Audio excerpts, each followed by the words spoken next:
Hello everyone, my name is Jackson Cody. I'm a reporter with MassLive, and today I'm inside the old mill building on Ladd Avenue in Northampton. This historic mill building is going to become, in the months ahead, a cannabis cultivation site run by community growth partners.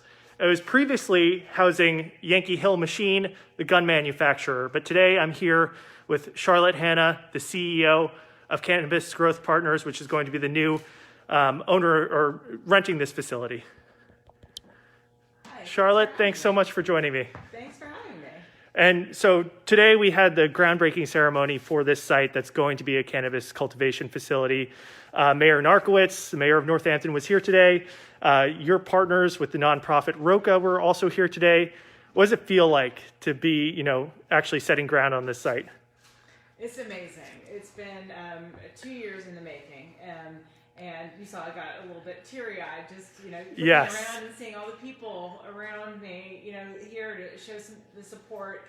These are the same people that have been by my side, hanging in there for a couple of years now as I've been, working on raising the money to do the build, getting licensed by the state, which is a complicated process, and then, designing the building in a way that has the least impact, in terms of carbon footprint. So it's Absolutely. taken a while to get to this point today. So I got a little bit emotional, but it's just really amazing. I'm sure, yeah. And it's worth noting you are also the founder and CEO of the dispensary in Great Barrington, Yes. Rebel. Yes. How does it feel to be opening an entirely new business, a cultivation site, not a dispensary? Oh, it's great. I mean, right now in the state of Massachusetts, there are a lot more retailers than there are wholesalers. So it's a real battle every day to secure the inventory that we need to sell to our customers. So, I'm looking forward to having our own product within our own supply chain that we control so that we know that we're going to have inventory. And I'm excited to bring a lot of products to market. There's some genetics that we source that we're really excited to bring to market here that I think customers are going to like. Yeah. And so at the groundbreaking ceremony today, like I mentioned, Northampton Mayor David-Narkewicz was also here, and you and him both appear to be of like minds in trying to make the cannabis industry more equitable. Could you describe that in your efforts with the city? Because you've mentioned before how Northampton and Massachusetts in general are sort of on the cutting edge of the cannabis industry. Yes, absolutely. Well, I have some experience trying to get licensed in other states as well. I mean, one other state in Illinois. And you're from New York, I'm from New York, which is just now starting to, think about recreational marijuana, legalizing it. Yes, that's right. Hi, I'm doing this. Sorry, guys. No worries. Yes, that's right. I'm very active in New York right now. It looks like probably this week they're going to sign the MRTA, which is the right bill to sign. I think it addresses this issue of social equity effectively. We'll see, the devil's in the details. We'll see what the regs look like. But as I've been going out and advocating for what I think is the right thing to do, I've been using my experience in both Massachusetts and Illinois, assuming that my home state would probably benchmark those two states. And I will say that, having this free and open market that we have in Massachusetts, believe it or not, is a much easier place to do business. Even though it took me 2 years to open, I have an application in Illinois that's been sitting pending for over a year now with no feedback, nothing. Wow. So it's much more complicated in other states, and I've been trying to share some of the lessons learned I've had here in the state of Massachusetts, but also in Northampton. One of the things that I say to lawmakers in New York also is that don't make the regulations so complicated and bureaucratic, because that in itself is actually one of the greatest barriers to equity. So the fact that Mayor Narkewicz here in Northampton has a relatively easier path to opening than other municipalities makes it more equitable. You don't have to you're not required to do a special use permit here, for example. If you're in the cannabis zone, you can. It's zoned as of right. So all we needed to do here was get a building permit. We didn't have to go through additional layers of bureaucracy at the town level, and that's one of the reasons that I'm here. And I'm sure that's incredibly helpful. Yeah, that's one of the best things that you can do to support equity is to cut the red tape. I had to basically quit. Stop working. I was an entrepreneur doing other things, but I couldn't do anything but work on the application to the state here. I wrote a dissertation. It was hundreds of pages.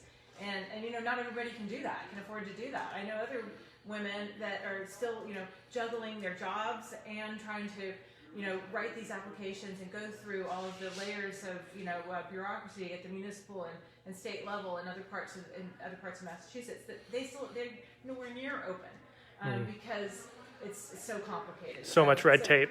Yeah, so Mayor Narkewicz is, doing the right thing. And he also waived the 3% community impact fee for cannabis businesses in the city, saying, we understand how this industry works. It largely doesn't have a negative impact on the community. It brings jobs. This site's going to bring 50 jobs. Right. Could you talk about how that was helpful for you? Absolutely. We're paying. We're paying it in another. I was wondering how this was going to work for my company. Because we were already paying the 3% tax in another municipality. So we were going to get double tax. In Great Barrington. In Great Barrington we paid 3% tax, and then we have to pay another 3% tax here. This industry is already, heavily taxed at the state level. There's a basic 20% sales tax. Then there's the impact tax. And then of course you pay, your corporate income tax. And at the federal level, you can't deduct anything after your cost of goods sold, and so your effective tax rate is, without a cultivation operation, is exorbitant. So, any place that taxes can be cut is really helpful to the industry. Great. And so you are partnering with this nonprofit ROKA. Like I mentioned before, you had members from ROKA out here today speaking at the groundbreaking ceremony. The nonprofit is centered on, bringing people who've been caught up in the criminal justice system, helping getting them, trained, getting them jobs. Could you talk about how helpful that is for your industry and your businesses? Yes, absolutely. I knew when I started this company that I wanted to make sure we had an impact. Even before states started, requiring positive impact plans as a part of the licensing process, I knew that I personally wanted my company to have some positive, lasting impact on people's lives. And so I did some research in Massachusetts and found ROKA to be the perfect partner for us because they're already working in these same communities that have been disproportionately impacted by the war on drugs. And so I couldn't do what we do without them. So they are effectively our talent pipeline. The young people that you saw here today are going to be working. I think a few of them worked the construction at our site in Great Barrington. They're going to be doing the same thing here. They're going to be doing the demo. We're paying ROKA to do that. That's part of the way that they raise money. And we also hired 3 people from ROKA to work in our retail store. It's hard. I pay for their transportation. I pay ROKA to bring them to and from work because I know that it's far. Not everybody has a car or access to transportation to get there. But I do it because I want to recruit and support a diverse workforce. And so they're critical to us and our social purpose as a company. And you've talked before about how many of the members, people involved in ROKA, are commuting all the way from Springfield, Chicopee, Holyoke, all the way to your dispensary in Great Barrington. This will, if they work here, will cut down their commute time significantly to around 25 minutes. That seems like a great, opportunity. Oh yeah, absolutely. I know the folks that were here today are really excited, to not have that commute anymore and to come here. And I think it's been hard for us recruiting people, to be honest, from ROKA into Great Barrington because it is such a long commute. Not everybody can do that. And so, and I'll say this, this is a testament to my entire team and how dedicated they are to our social purpose. The first person from ROKA that started working with us, Anari, he was having some car problems. There was something, I can't remember what exactly it was. I had no idea what was going on, but my entire team banded around him, helped him get his driver's license, and they go out of their way. The team does. Before I even knew this, they pick him up. They organize the shifts so that someone could always help him get to work and back. That's great. We're a family. We really are, and the commitment to our social purpose runs deep. It really does. Yeah. Now, Charlotte, I want to see this facility because it's pretty astounding. Like we mentioned, it was a former gun manufacturing site for Yankee Hill Machine. They manufactured assault rifles, silencers for assault rifles, pistols, whatnot. There's still remnants of the old factory, you've told me, bullet, impact spots in the walls, Bushmaster casings all around. It seems like it's been cleaned a little bit since we talked, but could you walk me through the facility, Sure, yeah. sort of show me what it's going to look like? Sure. This is the main floor will be trimming, packaging, for flour. This is where we'll have locker rooms and storage. I've realized how important storage is. It takes up a lot of space. Intake, security, vault, all that. We start demo this week. I want to have a safe place for everyone to come see the building. How long are you expecting the demolition to take and the entire remodeling? I'm hoping 6 to 9 months total. Okay. So by 2022. Yeah, 2022 we should have flour on the market. So here's an example of some of the remnants of the company that was here before. So I think this is where they stored some of the rifle parts over here. There's still some lockers. A lot of, numbers and letters that I don't know the meaning of. Yeah, me too. I know, we do. You can tell I've never touched a gun. I know, that's the funny thing for me too. I've touched a gun once, yeah. Then... You said in the basement is where you're going to be growing? We're growing down downstairs. It's on a hill, so this is, we call it the basement, but it's really the ground floor. So it's a little dark down here. Yeah, we don't need to go. I'll take you upstairs to the third floor, Okay. which is kind of... This is fascinating, though. This looks like what's it called? It's a conveyor belt. A conveyor belt. Wow. Yeah, I think the loading dock is back there. And you'll see upstairs where they stored everything safely.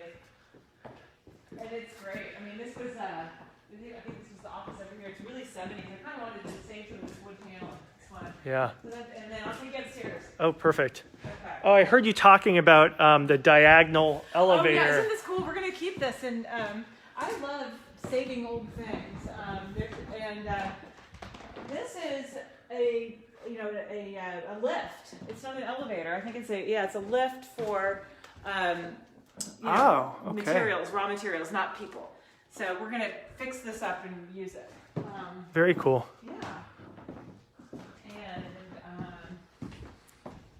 And this is on the Mill River right here, which is really beautiful. And I believe that there was once a canal under the building that ran into the river. So it was a hydro-powered mill at one point. So when you look at Google Maps, you can see some waterway that goes under the building. Yeah. Was once here. Yeah, this building was built in the 1860s. Yankee Hill Machine moved in here in the 1960s, about a century after the facility was built. But before then, it was, a factory for some of the most mundane objects. I remember you mentioning cutlery and other stuff. Yes. And now it's fitting into the modern day economy. That's right, absolutely. So I'll take you up here to the third floor, which is really cool. There's some old original machinery that I don't even understand really what it is. Yeah. I'll show you. And there's a clock tower outside. Oh, I know. The bell tower. I know. I want to ring a bell at harvest time. So I don't know if there's a bell in there still, but maybe we'll find one. So how many square feet in total is this? I remember you saying 2,700? 28,000 square feet. 28,000, that's what I meant. Woo. Oh, okay. Okay. Oops. I'll take care of that. No worries. I mean, that's what the remodeling's for. This is the top of that old lift. And then over here, over here is where they tested the silos. Wow. So, hold on. There we go. So I don't know what this is, but this is cool. I want to save this. Yeah, I'm not going to lie. It's a little spooky up here. Come on, don't be scared. Come on back here. So this is...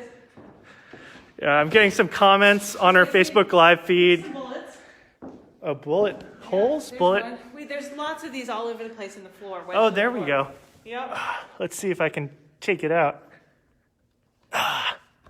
There we go. Wow. bullet shell in the floor of the old mill building at 20 Ladd Avenue. Yeah, check this out. Hold on. I know there's a light back here somewhere. It usually goes on by itself, but this is the metal wall where they shot. Shoot. Do you have a? Why this light isn't going? I have a flashlight. You do?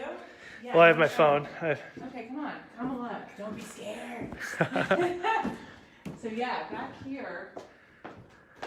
Say this. Holy cow. Yeah, this is where they shot the bullets. They would shoot bullets from assault rifles into this metal wall. Yeah. That is wild. There used to be casings everywhere, shells, and then over here, this is the soundproof room. Ah, because they manufactured so many silencers or sound suppression devices. It's locked. Well, But this was the soundproof room. So yeah, this is. get the idea. Huh. Yeah, you get the idea. It's Yeah. kind of crazy. And now it's going to be completely converted, completely gutted, but the beautiful exterior of the building of the old mill remains. Yeah, absolutely. The exterior will be exactly the same. We'll probably put a little sign out and put some landscaping and make it look like an inviting place. And but then on the inside, we're bringing in these insulated metal panel walls, and it'll be a state-of-the-art, high-tech cultivation and mostly manufacturing. Awesome. Facility, and we'll be doing some wholesale delivery out of here as well. Great. Well, Charlotte, I don't have any more questions for you. Thanks so much for giving us a tour. Thank you for having me. Yeah. Thanks for coming. Of course. Again, my name is Jackson Cody. I'm a reporter with MassLive, and I was here today speaking with Charlotte Hanna, the CEO of Community Growth Partners, which is set to open in the months ahead by 2022, this cannabis cultivation site at the Old Mill at 20 Ladd Avenue in the village of Florence in Northampton. Thanks for tuning in.